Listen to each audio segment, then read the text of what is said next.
ವಿದ್ಯಾರ್ಥಿಗಳೆಲ್ಲರಿಗೂ ನನ್ನ ನಮಸ್ಕಾರಗಳು ಹಾಗೂ ಈ ದಿನದ ಆನ್ಲೈನ್ ತರಗತಿಗೆ ತಮ್ಮೆಲ್ಲರನ್ನೂ ಸ್ವಾಗತಿಸುತ್ತಾ ಈ ದಿನದ ತರಗತಿಯನ್ನು ಪ್ರಾರಂಭ ಮಾಡ್ತಾ ಇದ್ದೇನೆ. In last class we discussed about the adrenal gland. So the adrenal gland as an important endocrine gland secrete types of hormones. So the parts of adrenal gland, that is adrenal cortex and adrenal medulla. Adrenal cortex released hormones called corticoids, that is glucocorticoids and mineralocorticoids. Example for glucocorticoids, cortisol, and mineralocorticoids, example for that one is aldosterone. Adrenal medulla secrete two types of hormones. One is epinephrine and norepinephrine. So adrenaline and noradrenaline, in other words, named those hormones as adrenaline and noradrenaline. So an important hormones released from adrenal gland. So they maintained mineral concentration and also glucose concentration in the blood and as well as body fluid. Now in today's class we will discuss about the next endocrine gland of our body, that is pancreas. Pancreas considered as both exocrine and as well as endocrine gland. ಈ pancreas ಅಂತಕ್ಕಂಥದ್ದು ಏನಿದೆ ಇದನ್ನ ನಾವು exocrine gland ಅಂತಾನೂ ಹೇಳ್ತೀವಿ ಮತ್ತೆ endocrine gland ಅಂತಾನೂ ಹೇಳ್ತೇವೆ. Because the part of pancreas secretes a type of hormone that is a duct gland. So that part has a duct, so it is also called duct gland, exocrine gland. Then the another part of pancreas without duct, so it is considered as endocrine gland. That's why pancreas as an exocrine and as well as endocrine gland. Pancreas, the endocrine part of pancreas composed of pancreatic cells. ಏನು pancreas ಇದೆ ಇದನ್ನ ನಾವು ಮೇದೋ ಜೀರಕಾಂಗ ಅಂತ ಕರಿತೇವೆ ಕನ್ನಡದಲ್ಲಿ. ಈ pancreas ಅಂತಕ್ಕಂಥದ್ದು ಏನಿದೆ ಈ ಪ್ಯಾಂಕ್ರಿಯಾಸ್ ಅಲ್ಲಿ ನಾವು ಇದನ್ನ ಎಕ್ಸೋಕ್ರೈನ್ ಅಂತಾನೂ ಹೇಳ್ತೇವೆ ಹಾಗೆ ಎಂಡೋಕ್ರೈನ್ ಅಂತಾನೂ ಕೂಡ ಹೇಳ್ತೇವೆ. ಎಕ್ಸೋಕ್ರೈನ್ ಅಂದಾಗ ಈ ಪ್ಯಾಂಕ್ರಿಯಾಸ್ ಒಂದು ಭಾಗದಲ್ಲಿ ಡಕ್ಟ್ ಇರ್ತದೆ, ಅದರ ಮೂಲಕ ಪ್ಯಾಂಕ್ರಿಯಾಟಿಕ್ ಜ್ಯೂಸ್ ಸೆಕ್ರಿಯೇಟ್ ಆಗ್ತದೆ. ಹಾಗೆ ಎಂಡೋಕ್ರೈನ್ ಪಾರ್ಟ್ ಏನಿದೆ ಪ್ಯಾಂಕ್ರಿಯಾಸ್ ಅಲ್ಲಿ ductless part of pancreas, so that's why it is called as endocrine gland also. So ಈ ಎಂಡೋಕ್ರೈನ್ ಪಾರ್ಟ್ ಏನಿದೆ ಪ್ಯಾಂಕ್ರಿಯಾಸ್ದು, so that endocrine part of pancreas composed of pancreatic cells. Those cells appeared as an islets. ಯಾವ ರೀತಿ ಕಾಣುತ್ತಾ cells ಅಲ್ಲಿ compost ಆಗಿರ್ತಕ್ಕಂಥ cells ಒಂದ್ ರೀತಿ ದ್ವೀಪ ತರ ಕಾಣ್ತದೆ, ದ್ವೀಪದ ಸಮೂಹದಂತೆ ಕಾಣ್ತದೆ. Hence it is called as islets of Langerhans. ಏನಂತ ಹೇಳ್ತೀವಿ ನಾವು ಇದನ್ನ? ಐಲೆಟ್ಸ್ ಆಫ್ ಲ್ಯಾಂಗರ್ಹ್ಯಾನ್ಸ್ ಅಂತ ಕರಿತೇವೆ.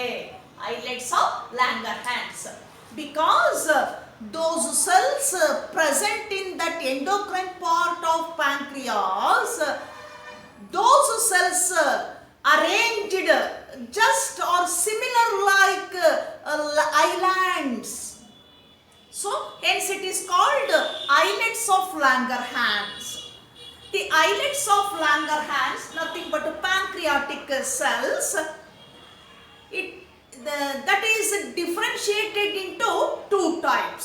Those cells are differentiated into two types. ಏನು ಎಂಡೋಕ್ರೈನ್ ಪಾರ್ಟ್ ಇದೆ ಅದನ್ನು ನಾವು ಐಲೆಟ್ಸ್ ಆಫ್ ಲ್ಯಾಂಗರ್ಹ್ಯಾನ್ಸ್ ಅಂತ ಕರಿತೇವೆ. ಪ್ಯಾಂಕ್ರಿಯಾಸ್ ಅಲ್ಲಿರ್ತಕ್ಕಂತಹ ಆ ಎಂಡೋಕ್ರೈನ್ ಪಾರ್ಟು ಪ್ಯಾಂಕ್ರಿಯಾಟಿಕ್ ಸೆಲ್ಸ್ ಇಂದ ಆವೃತವಾಗಿದೆ. ಆ ಸೆಲ್ಸ್ ಜೋಡಣೆ ಆಗಿರುವಂಥದ್ದು ಯಾವ ರೀತಿ ಕಾಣಿಸುತ್ತೆ ಅಂದಾಗ ದ್ವೀಪಗಳ ಸಮೂಹದಂತೆ ಕಾಣಿಸ್ತದೆ. ಹಾಗಾಗಿ ಅದನ್ನು ನಾವು ಐಲೆಟ್ಸ್ ಆಫ್ ಲ್ಯಾಂಗರ್ಹ್ಯಾನ್ಸ್ ಅಂತ ಇನ್ನೊಂದು ಹೆಸರಿನಿಂದ ಕರೀತೇವೆ ಎಂಡೋಕ್ರೈನ್ ಗ್ಲ್ಯಾಂಡ್ ಅನ್ನ.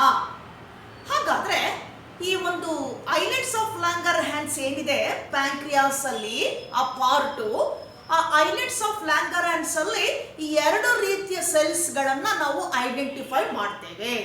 So we can be differentiate two types of cells in that endocrine part of pancreas, nothing but islets of Langerhans. Those two types of cells, namely one type is alpha cells and another type is beta cells. ಆ ಎರಡು cells ಅನ್ನ ನಾವು alpha cells and beta cells ಅಂತ recognise ಮಾಡ್ತೇವೆ islets of Langerhans ಅಲ್ಲಿ. So alpha cells and beta cells, otherwise called as a cells ಅಂತಾನು ಹೇಳ್ತೇವೆ ನಾವು ಅದನ್ನ. So alpha cells of ಲ್ಯಾಂಗರ್ಹ್ಯಾನ್ಸ್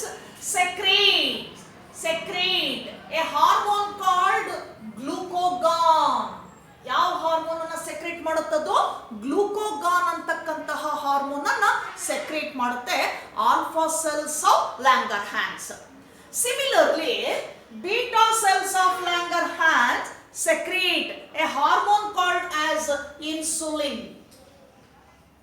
insulin ಅಂತಕ್ಕಂತಹ ಹಾರ್ಮೋನ್ ಅನ್ನ ಸೆಕ್ರೇಟ್ ಮಾಡ್ತದೆ.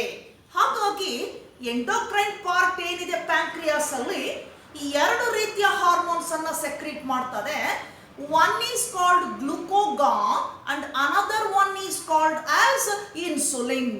So both play a major role in the body mechanism, especially that is the regulation of glucose concentration in the blood.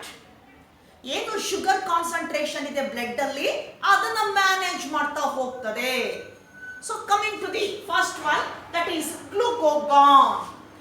Glucagon is essential for the gluconeogenesis and also glycogeolysis process. ಏನು glucagon ಇದೆ alpha cells ಇಂದ secrete ಆಗುವಂತಹ hormone, it is very essential for to process, ಎರಡು ಕ್ರಿಯೆಗಳಿಗೆ ಬಹಳ ಅವಶ್ಯಕವಾಗಿರುವಂಥದ್ದು. In other words, manage two process like gluconeogenesis and another one is glycogeolysis. What is meant by gluconeogenesis? That is breakdown of sugar and increased the level of sugar in blood. ಏನಾಗ್ತದೆ ಇಲ್ಲಿ ಗ್ಲೂಕೋನಿಯೋಜೆನಿಸಿಸ್ ಅಂತಂದ್ರೆ carbohydrates ಇಂದ metabolism ಅಲ್ಲಿ ಆ glucose ಅನ್ನ ಏನ್ ಮಾಡುತ್ತೆ, ಇದು ಬ್ರೇಕ್ ಡೌನ್ ಮಾಡ್ತದೆ. ಬ್ರೇಕ್ ಡೌನ್ ಆದಂತಹ ಗ್ಲೂಕೋಸ್ ಏನಾಗ್ತದೆ, ನೇರವಾಗಿ ರಕ್ತಕ್ಕೆ ಸೇರ್ಕೊಳ್ತದೆ. That's why that increases. ಆ ಒಂದು ಕ್ರಿಯೆಯಿಂದ ಏನಾಗುತ್ತೆ, ರಕ್ತದಲ್ಲಿ ಸಕ್ಕರೆ ಅಂಶ ಜಾಸ್ತಿ ಆಗ್ತಾ ಹೋಗ್ತದೆ. That increases the sugar level in the blood. So the process is said to be gluconeogenesis. That means breakdown of glucose and enter into the blood. Then second one is glycogeolysis.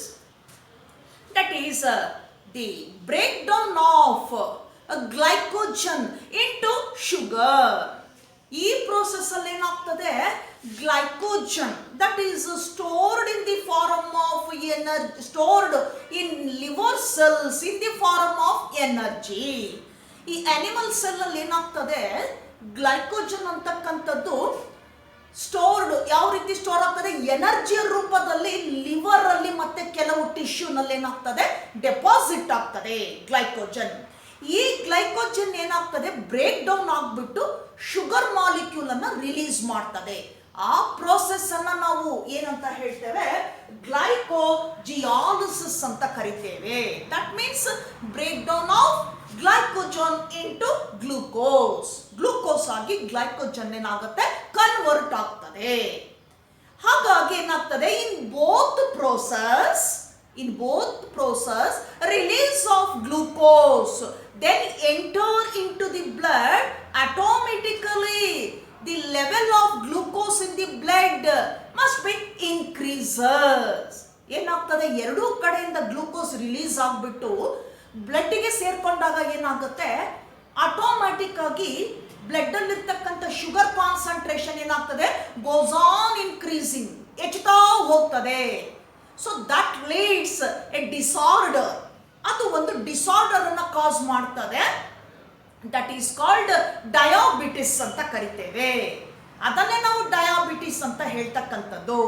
So glucagon that increases the uptake of glucose by cells and the utilization. So here glucagon reduce the uptake of glucose by cells and utilization. ಈ hormone ಏನ್ ಮಾಡ್ತದೆ, ಪ್ರತಿ ಜೀವಕೋಶಗಳು ಬಿಡುಗಡೆಯಾದಂತಹ glucose ಅನ್ನ uptake ಬಳಸ್ಕೊಳ್ತದೆ, ಎನರ್ಜಿಯಾಗಿ ಏನ್ ಮಾಡ್ಬೇಕದು ಬಳಸ್ಕೊಳ್ತದೆ. ಆದರೆ ಇಲ್ಲೇನಾಗುತ್ತೆ, ಈ ಹಾರ್ಮೋನ್ನ ಪ್ರಭಾವದಿಂದ ಸರಿಯಾದ ಪ್ರಮಾಣದಲ್ಲಿ ಗ್ಲೂಕೋಸ್ ಅನ್ನ ಪ್ರತಿಯೊಂದು ಜೀವಕೋಶಗಳು ಅಪ್ಟೇಕ್ ತಗೊಳ್ಳೋದಿಲ್ಲ, ಒಳಗೆ ತಗೊಳ್ಳೋದಿಲ್ಲ, ಮತ್ತೆ ಬಳಕೆ ಮಾಡ್ಕೊಳ್ಳೋದಿಲ್ಲ. ಆ ಕಾರಣದಿಂದ ಏನಾಗ್ತದೆ, ಹೆಚ್ಚುವರಿಯಾಗಿ ಗ್ಲೂಕೋಸ್ ಏನಾಗ್ತದೆ, ರಕ್ತಕ್ಕೆ ಸೇರ್ಕೊಳ್ತದೆ. ಯಾಕೆ ರಕ್ತದಲ್ಲಿ ಜಾಸ್ತಿ ಆಗುತ್ತೆ ಗ್ಲೂಕೋಸ್ ಪ್ರಮಾಣ ಅಂದಾಗ, so that is the cell uptake glucose and utilization of that glucose. The amount of uptake of glucose is very less. ತಗೊಳ್ಳುವಂತ ಪ್ರಮಾಣ ಏನಾಗ್ತದೆ, ಬಹಳ ಕಡಿಮೆ ಆಗ್ತದೆ. ಅಂಡ್ ಆಲ್ಸೋ ಯುಟಿಲೈಸೇಷನ್ ಬಳಸ್ಕೊಳ್ತಕ್ಕಂಥದ್ದು. That's why large amount of glucose, in other words, enter to the blood and increases their level in the blood. ಹಾಗಾಗಿ ಏನಾಗುತ್ತೆ, blood ಅಲ್ಲಿ sugar concentration ಹೆಚ್ಚಾಗೋಗ್ತದೆ. ಇದಕ್ಕೆ ಕಾರಣ ಪ್ರತಿ ಜೀವಕೋಶಗಳು ಸರಿಯಾದ ಪ್ರಮಾಣದಲ್ಲಿ ಗ್ಲೂಕೋಸ್ ಅನ್ನು ತೆಗೆದುಕೊಳ್ಳದೆ, ಬಳಕೆ ಮಾಡಿಕೊಳ್ಳದೆ ಇರುವುದರಿಂದ ಏನಾಗುತ್ತೆ, ಆ ಗ್ಲೂಕೋಸು ನೇರವಾಗಿ ರಕ್ತವನ್ನ ಸೇರ್ಕೊಂಡು ಅದರ ಪ್ರಮಾಣವನ್ನ ಹೆಚ್ಚಿಸಿಕೊಳ್ತದೆ. ಇದು under the influence of glucagon, ಈ ಒಂದು ಹಾರ್ಮೋನ್ ಇಂದ ನಡೆಯುವಂಥದ್ದು. So glucagon increases glucose concentration in the blood. That condition is called as hyperglycaemia. Hyperglycaemia, ಆ ಒಂದು ಕಂಡೀಷನ್ ಅನ್ನ ನಾವು ಹೈಪರ್ಗ್ಲೈಸೇಮಿಯಾ ಅಂತ ಕರಿತೇವೆ. Hyper means above, glycaemia nothing but glucose. ಹಾಗಾಗಿ ಗ್ಲೂಕೋಸ್ ಪ್ರಮಾಣ ಹೆಚ್ಚಾಗುವಿಕೆಯನ್ನ ನಾವು ಹೈಪರ್ ಗ್ಲೈಸೇಮಿಯಾ ಅಂತ ಕರಿತೇವೆ. So the other hormone released by beta cells of Langerhans, islets of Langerhans, that is named as insulin. ಆ ಹಾರ್ಮೋನ್ ಅನ್ನ ಏನಂತ ಕರಿತೇವೆ ನಾವು, ಇನ್ಸುಲಿನ್ ಅಂತ ಕರಿತೇವೆ. Insulin reduce the glucose concentration or level in the blood automatically. So insulin acts on hepatic cells and adipose cells of adipose tissue. ಈಗ ಇದೇನ್ ಮಾಡುತ್ತೆ, ಗ್ಲೂಕೋಗಾನು ಲಿವರ್ ಸೆಲ್ಸ್ ಜೊತೆ ಕಾಂಟ್ಯಾಕ್ಟ್ ಮಾಡಿ ಅದರ ಮೇಲೆ ಪರಿಣಾಮವನ್ನ ಬೀರಿ ಏನ್ ಮಾಡ್ತದೆ, ಹೆಚ್ಚಿಸುತ್ತಾ ಹೋಗ್ತದೆ. ಏನನ್ನ, ಗ್ಲೂಕೋಸ್ ಪ್ರಮಾಣವನ್ನ. ಆದ್ರೆ ಇನ್ಸುಲಿನ್ ಏನ್ ಮಾಡ್ತದೆ, ಹೆಪಾಟಿಕ್ ಸೆಲ್ಸ್, ಲಿವರ್ ಸೆಲ್ಸ್ ನ ಜೊತೆ ಏನ್ ಮಾಡುತ್ತದ್ದು, ಅಫೆಕ್ಟ್ ಮಾಡಿ, ಆಕ್ಟ್ ಮಾಡಿ ಏನ್ ಮಾಡುತ್ತದ್ದು, ಆ ಲಿವರ್ ಸೆಲ್ಸ್ ಜೊತೆಗೆ ಅಡಿಪೋಸ್ ಸೆಲ್ಸ್ ಅಂತ ಕರಿತೇವೆ. So adipose cells present in adipose tissue. ನಮ್ಮ ಸ್ಕಿನ್ ಕೆಳಭಾಗದಲ್ಲಿ ಒಂದು ಲೇಯರ್ ಇದೆ, ಲೇಯರ್ ಆಫ್ ಸೆಲ್ಸ್ ಇದೆ. ಆ ಸೆಲ್ಸ್ ಅನ್ನ ಅಡಿಪೋಸ್ ಸೆಲ್ಸ್ ಅಂತ ಕರಿತೇವೆ. So the aggregation of adipose cells nothing but adipose tissue. ಆ ಒಂದು ಸಮೂಹವನ್ನೇ ನಾವು ಅಡಿಪೋಸ್ ಟಿಶ್ಯೂ ಅಂತ ಕರಿತೇವೆ. ಸೊ ಏನು, what is the significance of adipose cells? They stored fat. ಏನ್ ಮಾಡುತ್ತಾ ಸೆಲ್ಸು? ಫ್ಯಾಟ್ ಅನ್ನ ಸ್ಟೋರ್ ಮಾಡ್ಕೊಳ್ತದೆ. That is the significance of adipose cells ಅಂತ ಹೇಳ್ತೇವೆ. ಹಾಗಾಗಿ ಈ ಇನ್ಸುಲಿನ್ ಅಂತಕ್ಕಂಥದ್ದು ಏನ್ ಮಾಡುತ್ತೆ, ಹೆಪಾಟಿಕ್ ಸೆಲ್ಸ್ ಅನ್ನ, ಲಿವರ್ ಸೆಲ್ಸ್ ಅನ್ನ ಹೆಪಾಟಿಕ್ ಸೆಲ್ಸ್ ಅಂತ ನಾವು ಇನ್ನೊಂದು ಹೆಸರಿನಲ್ಲಿ ಕರಿತೇವೆ. ಆ ಹೆಪಾಟಿಕ್ ಸೆಲ್ಸ್ ಮತ್ತೆ ಅಡಿಬೋಸ್ ಸೆಲ್ಸ್ ಮೇಲೆ ಅಫೆಕ್ಟ್ ಮಾಡ್ಬಿಟ್ಟು ಏನ್ ಮಾಡ್ತದೆ, ಗ್ಲೂಕೋಸ್ ನ ಪ್ರಮಾಣವನ್ನ ನಿಯಂತ್ರಣದಲ್ಲಿ ತರ್ತದೆ. ಅದು ಏನು ಬ್ಲಡ್ ಅಲ್ಲಿ ಜಾಸ್ತಿ ಆಗಿದೆ ಗ್ಲೂಕೋಸ್ ಪ್ರಮಾಣ, ಅದನ್ನ ನಿಯಂತ್ರಣದಲ್ಲಿ ತರ್ತಾ ಬರ್ತದೆ. ಆಗೇನಾಗುತ್ತದು, automatically all cells of the body uptake the moderate amount of glucose and utilization of that glucose. ಹಾಗೇನಾಗ್ತದೆ, ಸೆಲ್ಸು ಹೆಚ್ಚಿನ ಪ್ರಮಾಣದಲ್ಲಿ ಏನ್ ಮಾಡುತ್ತೆ, ಗ್ಲೂಕೋಸ್ ಅನ್ನ ತೆಗೆದುಕೊಂಡು ತನ್ನ ಮೆಟಬಾಲಿಸಮ್ ಕ್ರಿಯೆನಲ್ಲಿ ಹಾಗೆ ಅದನ್ನ ಬಳಕೆ ಮಾಡ್ಕೊಳ್ತದೆ.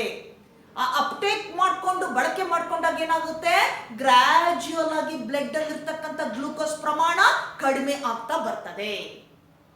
So that condition of blood, that is reduce the glucose level in the blood by the action of insulin.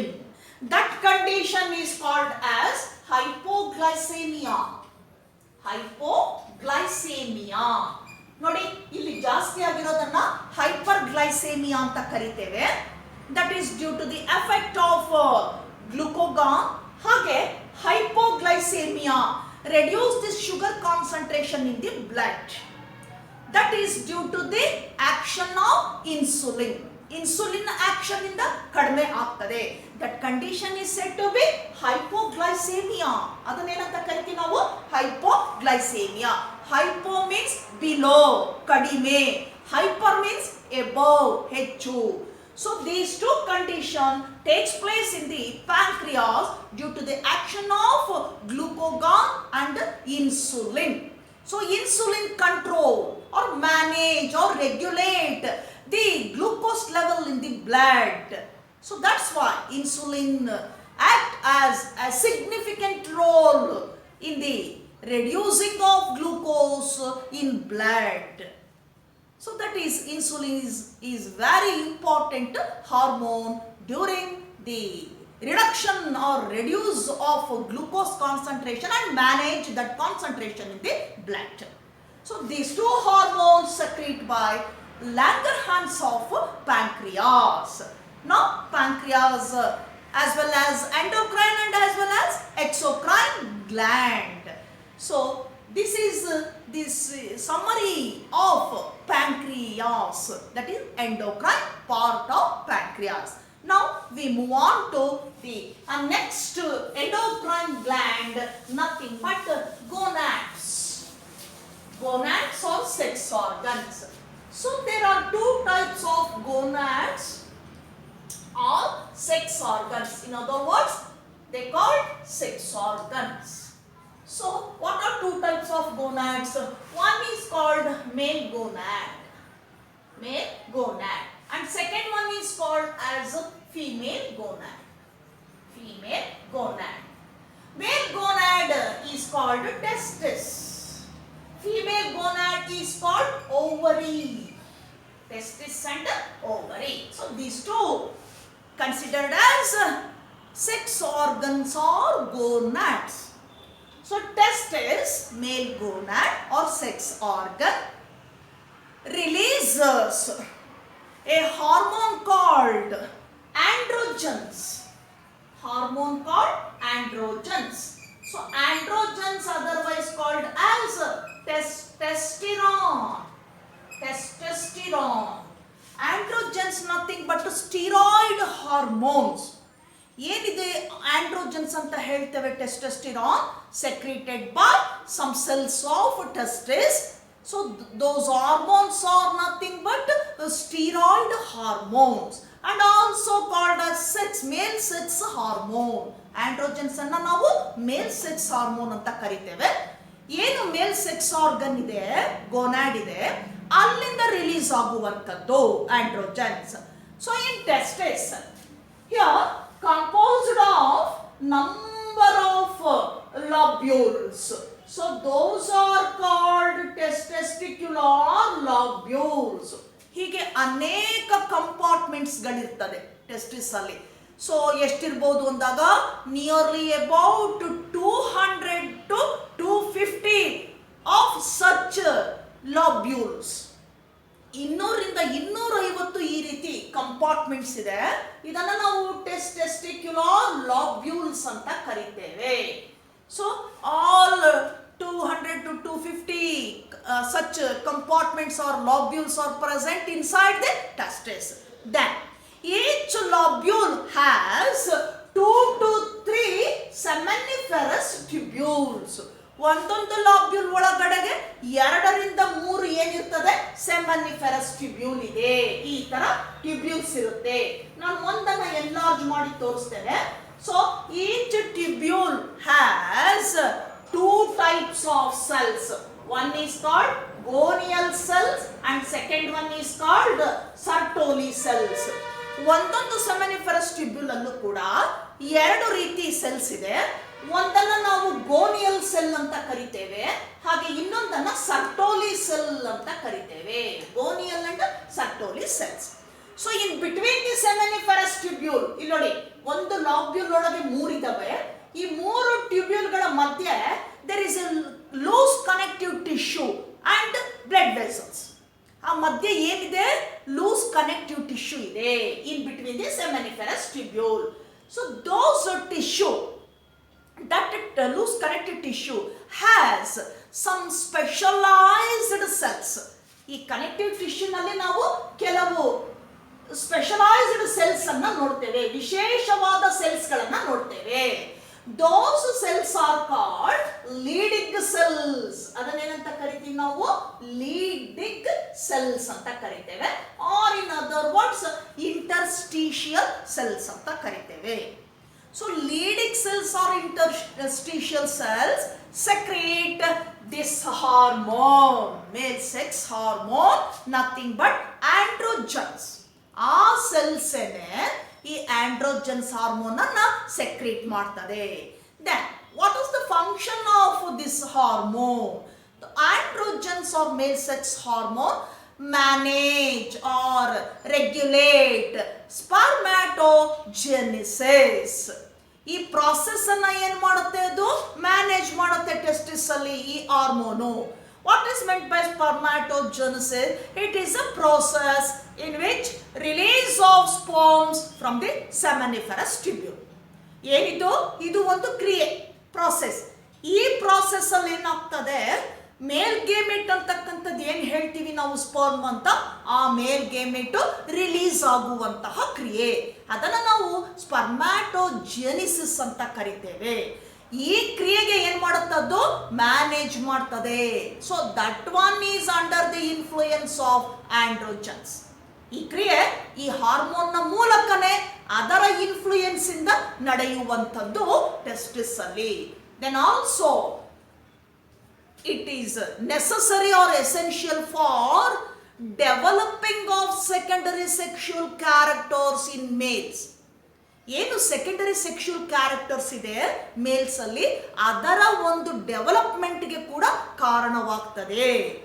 ಯಾವಾಗ ಮೇಲ್ಸು ಅಡಲ್ಟ್ಗೆ ಬರ್ತಾರೋ, ಅಡಲ್ಟ್ ಸ್ಟೇಜ್ಗೆ ಬರ್ತಾರೋ, ಅಂದ್ರೆ ದಟ್ ಈಸ್ ಪ್ಯೂಬರ್ಟಿ ಅಂತ ಕರಿತೀವಿ, ಪ್ರೌಢಾವಸ್ಥೆಗೆ ಬರ್ತಾರೋ, ಆ ಪ್ರೌಢಾವಸ್ಥೆಗೆ ಬಂದಾಗ ಚೈಲ್ಡ್ಹುಡ್ ಇಂದ ಆ ಒಂದು ಪ್ಯೂಬರ್ಟಿಗೆ ಎಂಟ್ರಿ ಆದಾಗ ಮಾರ್ಫಾಲಜಿಕಲ್ ಚೇಂಜಸ್ ಆಗ್ತದೆ ಮೇಲ್ಸ್ ಅಲ್ಲಿ, ಬದಲಾವಣೆಯನ್ನು ನೋಡ್ತೇವೆ ದೇಹದಲ್ಲಿ.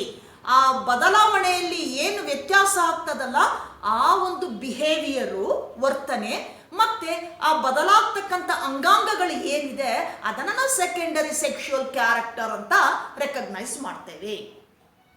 The developing of secondary sexual character under the influence of androgens. Androgens influence ಇಂದ ನಡೆಯುವಂಥದ್ದು. ದೆನ್ ಕಮಿಂಗ್ ಟು ದಿ ಆ female gonad, that is called ovary. ಅದನ್ನು ನಾವು ಓವರಿ ಅಂತ ಕರಿತೇವೆ. So ovary releases female sex hormone called as estrogens. ಏನಂತ ಕರಿತೀವಿ ನಾವು ಅದನ್ನ ಎಸ್ಟ್ರೋಜನ್ಸ್ ಅಂತ ಕರಿತೇವೆ. So estrogens nothing but female sex hormone released from the ovary, that is female gonad or sex organ. Now estrogen ಏನ್ ಮೇಂಟೈನ್ ಮಾಡುತ್ತಾ ಹಾರ್ಮೋನ್ ಎಸ್ಟ್ರೋಜನ್ ಇನ್ ಫೀಮೇಲ್ಸ್ ಅಲ್ಲಿ? So estrogen maintain menstrual cycle and ovulation, ಎರಡನ್ನ maintain ಮಾಡ್ತದೆ ಅದು. One is menstrual cycle, so that cycle can occur in every month. So that cycle is repeated in a month. ಪ್ರತಿ ತಿಂಗಳು ಬರುವಂತಹ ಒಂದು cycle ಗಟ್ಟಾದ stage. So ಆ ಒಂದು menstrual cycle ಅನ್ನ, ಹಾಗೆ ovulation, release of egg from the Graafian follicle of ovary, ಒಂದು ಅಂಡಾಣು ರಿಲೀಸ್ ಆಗ್ತದೆ, ಆ ಪ್ರೋಸೆಸ್ ಅನ್ನ ಓವ್ಯುಲೇಷನ್ ಅಂತ ಕರಿತೇವೆ. ಈ ಎರಡೂ ಕ್ರಿಯೆಯನ್ನ ಏನ್ ಮಾಡುತ್ತೆ, ಮೇಂಟೈನ್ ಮಾಡ್ತದೆ ಎಸ್ಟ್ರೋಜನ್ ಅಂತ ಕರಿತೇವೆ. Female sex hormone, nothing but a steroid hormone. Then by the time of ovulation or after the ovulation, the ovary, that is Graafian follicle, immediately filled by a yellow colored substance called as corpus luteum. Corpus luteum ನೋಡಿ, ovary ಹೀಗಿದೆ ಅಂತ ಇಟ್ಕೊಳ್ಳೋಣ. ಈ ತರ lined by germinal epithelium. Inside the ovary, number of follicles are there. Those follicles are called ovarian follicles. Then that female baby now goes on developing, ಬೆಳೀತಾ ಹೋದಾಗ, that is the growth period of that female baby. So from birth to puberty, ಹುಟ್ಟಿನಿಂದ ಹಿಡಿದು ಆ ಪ್ಯೂಬರ್ಟಿಗೆ ಬರೋವರೆಗೆ ಏನಾಗ್ತದೆ ಈ ಫಾಲಿಕಲ್ಸು ಅಂದಾಗ, so those follicles gradually developed into matured follicles. ಅವೆಲ್ಲ immature ಸ್ಟೇಜಲ್ಲಿ ಇರ್ತಕ್ಕಂಥ ಫಾಲಿಕಲ್ಸ್ ಏನಾಗ್ತದೆ, ಅವಳು ಪ್ಯೂಬರ್ಟಿಗೆ ಬರುವಾಗ ಅಂದ್ರೆ ಪ್ರೌಢಾವಸ್ಥೆಗೆ ಬರೋಲ್ಲಿ ಏನಾಗುತ್ತೆ, ಅದು ಮೆಚೂರ್ಡ್ ಫಾಲಿಕಲ್ಸ್ ಆಗಿ ಬದಲಾವಣೆ ಆಗ್ತದೆ, ಡೆವಲಪ್ ಆಗ್ತದೆ. ಆ ಮೆಚೂರ್ ಫಾಲಿಕಲ್ ಏನಾಗ್ತದೆ, ಒಂದೊಂದರಂತೆ, ಒಂದು ತಿಂಗಳಿಗೆ ಒಂದು ಫಾಲಿಕಲ್ ಮೆಚೂರ್ ಆಗಿ ಒಂದು ಎಗ್ ಅನ್ನ ರಿಲೀಸ್ ಮಾಡ್ತದೆ ಆ ಸೈಕಲ್ ಅಲ್ಲಿ, ಮೆನ್ಸ್ಟ್ರುಯಲ್ ಸೈಕಲ್ ಅಲ್ಲಿ. ಬೈ ದಟ್ ಟೈಮ್ ಏನೋ ಒಂದು ಆ ಸೈಕಲ್ ಏನಿದೆ, ಈ menstrual cycle repeated in the interval of 28 to 29 days, 28ರಿಂದ 29 ದಿನಗಳಲ್ಲಿ ರಿಪೀಟ್ ಆಗ್ತಾ ಇರ್ತದೆ ಅದು. ಯಾವುದು? Menstrual cycle. ಆ ಡ್ಯೂರೇಷನ್ ಅಲ್ಲಿ ಏನಾಗ್ತದೆ, ಓವ್ಯುಲೇಷನ್ ಆಗ್ತದೆ. ಯಾವಾಗ ಅಂದಾಗ, that is the mid cycle of menstrual cycle, that is 14th day of menstrual cycle. 14ನೇ ದಿನದಲ್ಲಿ ಎಗ್ ರಿಲೀಸ್ ಆಗ್ತದೆ, Graafian follicle, nothing but the ovarian follicle, tertiary follicle ಅಂತ ಕರಿತೇವೆ, ಮೆಚೂರ್ಡ್ ಫಾಲಿಕಲ್ ಅದು. ಅಲ್ಲಿಂದ ಒಂದು ಅಂಡಾಣು ಏನಾಗುತ್ತೆ, ಪ್ರತಿ ತಿಂಗಳು ಆ ಒಂದು ಫಾಲಿಕಲ್ ರಪ್ಚರ್ ಆಗ್ಬಿಟ್ಟು ರಿಲೀಸ್ ಮಾಡುತ್ತೆ. ಆ ಕ್ರಿಯೆಯನ್ನ ಓವ್ಯುಲೇಷನ್ ಅಂತ ಕರಿತೇವೆ. ಹಾಗೇನಾಗ್ತದೆ, ಇಷ್ಟೊಂದು ಫಾಲಿಕಲ್ ಅಲ್ಲಿ ಒಂದು ಮೆಚೂರ್ ಆಗ್ತದೆ, ಒಂದು ತಿಂಗಳಿಗೆ ಒಂದು ಫಾಲಿಕಲ್ ಮೆಚೂರ್ ಆಗಿ ಒಂದು ಎಗ್ ಅನ್ನ ರಿಲೀಸ್ ಮಾಡ್ತದೆ. ಹಾಗೆ ಆ ರಿಲೀಸ್ ಆದಾಗ, ಓವ್ಯುಲೇಷನ್ ಆದಾಗ, that follicle may be rupture ಆಗಿರ್ತದೆ, ಅದು ಬ್ರೇಕ್ ಡೌನ್ ಆಗಿರ್ತದೆ, ಅದು ಹೊಡೆದು ಬಿಟ್ಟು ಹೊರಗಡೆ ಬರುವಂಥದ್ದು. ರಪ್ಚರ್ಡ್ ಫಾಲಿಕಲ್ ಏನಾಗ್ತದೆ, ಇಮ್ಮಿಡಿಯೇಟ್ ಆಗಿ filled by yellow coloured substance, ಹಳದಿ ಬಣ್ಣದ ವಸ್ತುವಿನಿಂದ ಆವೃತವಾಗ್ತದೆ ಇಮಿಡಿಯೇಟ್ ಆಗಿ. ಆ ವಸ್ತುವನ್ನ ನಾವು ಕಾರ್ಪಸ್ ಲ್ಯೂಟಿಯಂ ಅಂತ ಕರಿತೇವೆ. That corpus luteum on the 15th day of menstrual cycle secrete a hormone called progesterone. ಅದು ಮತ್ತೊಂದು ಹಾರ್ಮೋನ್ ಅನ್ನ ರಿಲೀಸ್ ಮಾಡ್ತದೆ. ಆ ಹಾರ್ಮೋನ್ ಅನ್ನ ಪ್ರೊಜೆಸ್ಟಿರಾನ್ ಅಂತ ಕರಿತೇವೆ. Progesterone maintain endometrium, that is the developing of endometrium and pregnancy. ಇದು ಒಳಗಡೆ ಯುಟಿರಸ್ ಒಳಗಡೆ ಎಂಡೋಮೆಟ್ರಿಯಂ ಅನ್ನ ಏನ್ ಮಾಡುತ್ತೆ, ಅದು ಡೆವಲಪ್ ಮಾಡ್ತಾ ಹೋಗ್ತದೆ. Nothing but A tissue, layer of cells. ಅದನ್ನ ಮತ್ತೆ ಪ್ರೆಗ್ನೆನ್ಸಿಯನ್ನು ಏನು ಮಾಡುತ್ತೆ, ಇದು ಮೇಂಟೈನ್ ಮಾಡ್ತದೆ progesterone. By that time that egg fused with sperm, that is fertilization. If fertilization takes place, then that maintain the pregnancy. ಆ ಪ್ರೆಗ್ನೆನ್ಸಿಯನ್ನು ಮೇಂಟೈನ್ ಮಾಡುವಂಥದ್ದು. So ovary releases two types of hormones. One is estrogen and second one is progesterone. Progesterone released only after the ovulation by corpus luteum. That progesterone hormone maintains the development of endometrium and also the pregnancy. ಇದೆರಡನ್ನು ಕೂಡ maintain ಮಾಡ್ತದೆ. ಇದಿಷ್ಟು ನಾವು ನೋಡುವಂಥದ್ದು that is pancreas and the gonads. Gonads are of two types. One is male and another one is female. Male is called testis and female is called ovary. Then, so these are all the description of endocrine, different endocrine glands as we studied. But other some glands of the body also secrete some kind of hormones. Namely, one is heart and second one is juxtaglomerular part, JGA anta kariteve. Juxtaglomerular apparatus of kidney. And third one is gastrointestinal tract. ಇದು ಈ ಮೂರು ಏನಿದೆ, ಇಷ್ಟು ನಾವು study ಮಾಡಿರ್ತಕ್ಕಂಥ endocrine glands ಅನ್ನ ಹೊರತುಪಡಿಸಿ extra ಒಂದು ಭಾಗಗಳು ಏನಿದೆ ನಮ್ಮ ದೇಹದಲ್ಲಿ, ಹಾರ್ಟ್, ಕಿಡ್ನಿ ಮತ್ತೆ ಗ್ಯಾಸ್ಟ್ರೋ ಇಂಟೆಸ್ಟೈನಲ್ ಟ್ರ್ಯಾಕ್ಟ್ ಅಂತ ಕರಿತೀವಿ. ಈ ಮೂರು ಅಂಗಾಂಗಗಳು ಕೂಡ ಎಂಡೋಕ್ರೈನ್ ಗ್ಲ್ಯಾಂಡ್ ಅಂತಾನೆ ಕೂಡ ಆಕ್ಟ್ ಮಾಡುತ್ತೆ. ಯಾಕೆಂದ್ರೆ ಈ ಮೂರು ಕೂಡ ವಿವಿಧ ರೀತಿಯ ಹಾರ್ಮೋನ್ಸ್ ಅನ್ನ ರಿಲೀಸ್ ಮಾಡೋದ್ರಿಂದ ಇವುಗಳನ್ನ ಅಡಿಷನಲ್ ಆಗಿ ನಾವು ಸ್ಟಡಿ ಮಾಡಬೇಕಾಗ್ತದೆ. ಬಿಕಾಸ್ ಆಫ್ ದೇರ್ ಸೆಕ್ರೀಷನ್, ಅವು ಸೆಕ್ರೀಟ್ ಮಾಡ್ತಕ್ಕಂತಹ ಹಾರ್ಮೋನ್ ಇಂದ.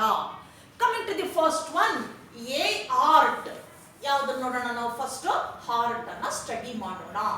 So heart, when the blood pressure goes on increasing during the time of pumping, blood pumping, that pressure is called systolic anta karitare. Systolic pressure ಏನಾಗ್ತದೆ, heart ಅಲ್ಲಿ pressure ಜಾಸ್ತಿ ಆದಾಗ, so if the blood pressure is high in the atria of heart, automatically heart releases a factor called ANF. ANF ಅಂತಕ್ಕಂಥ ಒಂದು factor ಅನ್ನ release ಮಾಡ್ತದೆ. What is meant by ANF? That is aunty